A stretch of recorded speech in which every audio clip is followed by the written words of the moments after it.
Hello everyone, welcome to PWUGC net.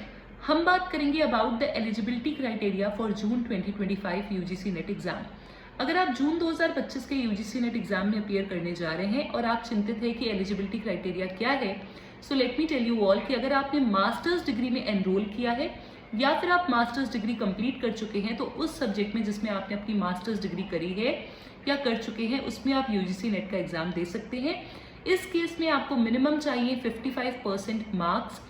अगर आप किसी कैटेगरी के हैं SC, ST, OBC या EWS, तो आपको 5% का रिलैक्सेशन मिलता है।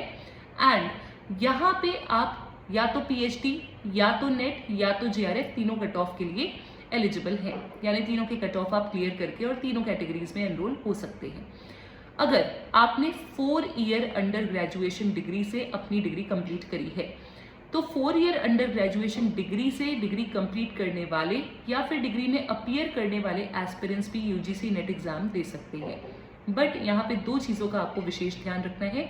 पहला ये कि ये जो आपकी 4 ईयर की डिग्री है, इसमें आपका जो फाइनल ईयर 4th ईयर का रिसर्च सब्जेक्ट है, ज़रूरी नहीं है कि आप उसमें यूजीसी नेट दें, आप किसी भी सब्जेक्ट में यूजीसी नेट दे सकते हैं।